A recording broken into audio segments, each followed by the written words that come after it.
Hello everyone, welcome to a coin video. And today I'm not going to be talking about a coin, but actually a book that talks about coins. So I normally don't talk about books or whatever on this channel, but oh, that's really zoomed in. That always happens to me. I'm always like, wow, that's really zoomed in.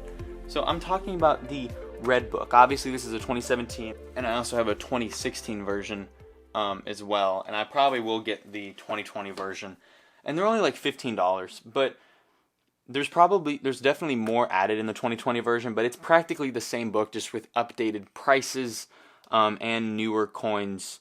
And there may be a few more sections even, but maybe some more pictures and things like that. But I only have the 2017, so that's the one I'll be talking about. But they're pretty much all the same. So this Red Book is made by Whitman, who makes a ton of other coin collecting products. They make coin folders, coin holders, like they just make a ton of stuff. So it talks about the conditions of the coins, as it says right there, conditions of coins. And it tells you kind of how to, not how to grade them, it does that within the book, but it tells you all the different types of grading.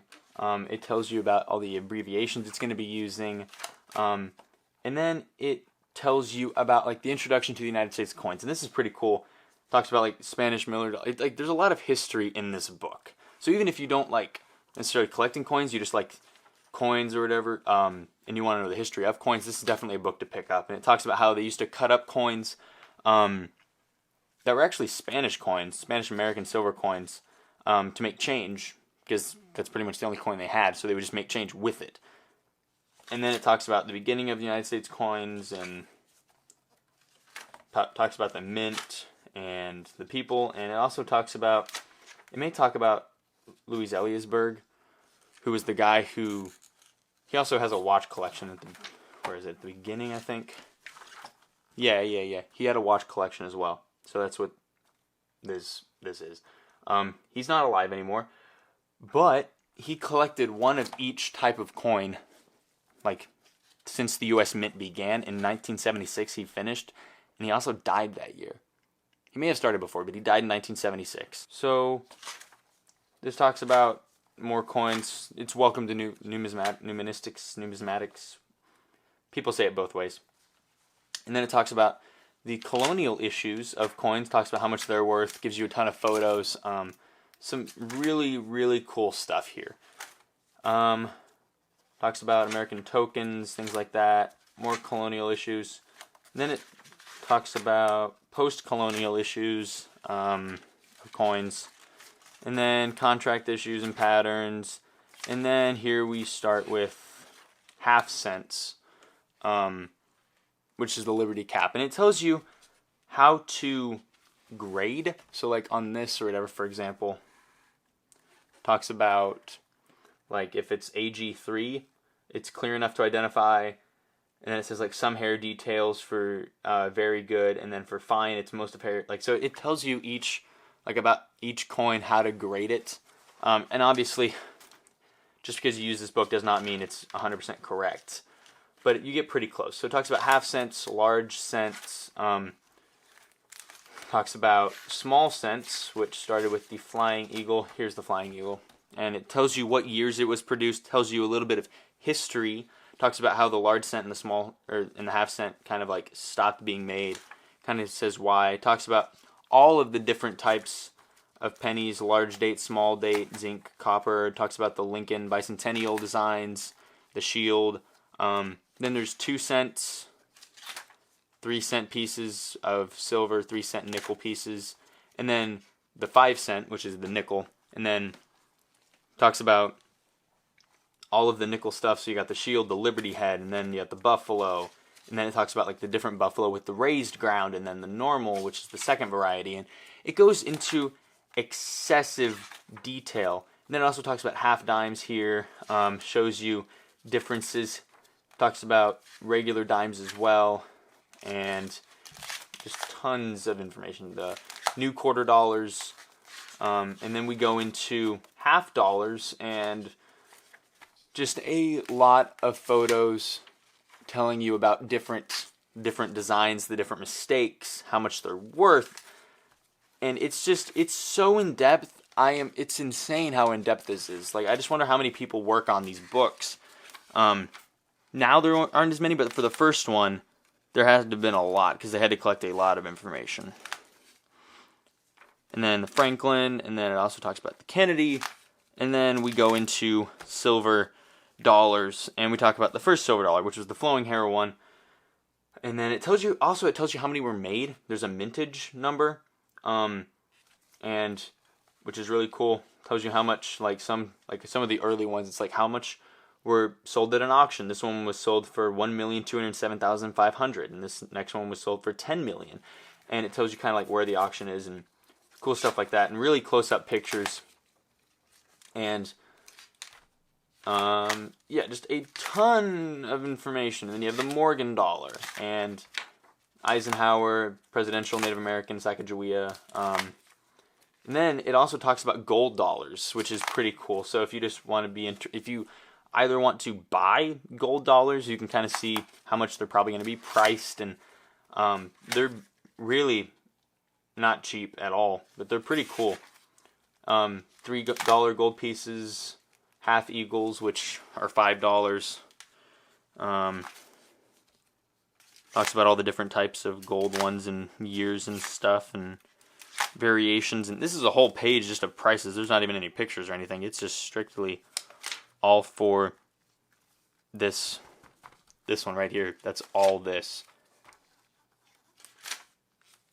And then Indian head. And then these are $10 eagles, gold eagles. And it's just so in-depth. Like, we're already on page like 275, and we're still going. And then it talks about double eagles and just a lot. There is a lot of information in this book, guys. And then it talks about commemorative coins, which is really cool. So it talks about like the first commemorative coin, which was 1892, which was the Columbian expedition. It talks about the first commemorative coin, which was the World's Columbian Exposition $50. So it was a $50. And then more commemoratives. Sometimes I just look at these because they're really interesting and cool. Like 1924, 25, 27, 26. Yeah, just some really, really cool stuff. There's like a Daniel Boone bicentennial commemorative coin. The Connecticut Tricentenary, I don't know how to say that. The Arkansas Centennial, Hudson, New York, Sesquicentennial. Gosh, that's a word. That's a long word. So yeah, it's just, there's a lot of information here, a lot of cool coins, a lot of photos of the coins.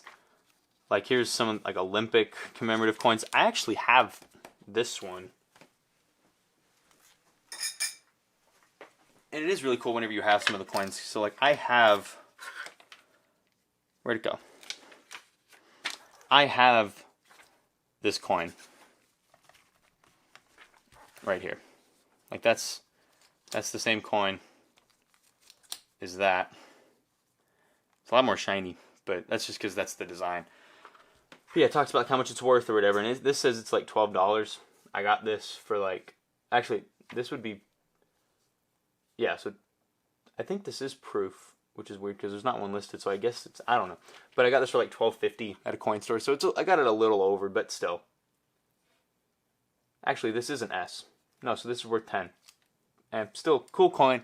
I wanted it, so I bought it, and it's, yeah, pretty cool coin.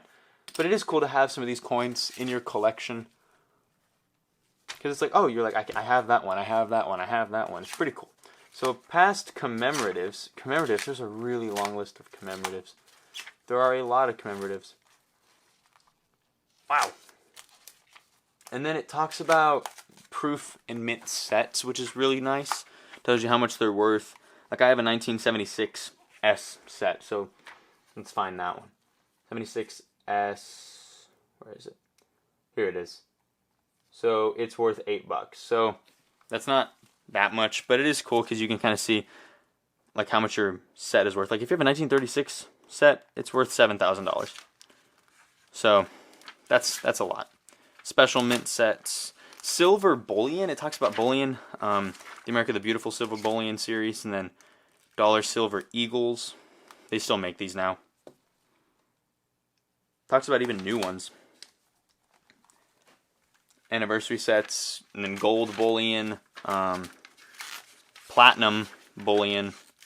That's not cheap at all. Wow, that's expensive. And then it talks about significance U.S. patterns of like certain coins here,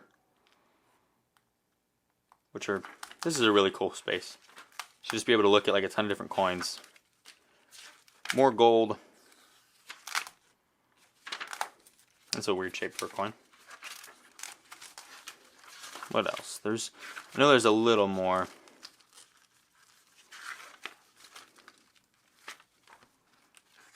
Private tokens, more private tokens, Philippine issues,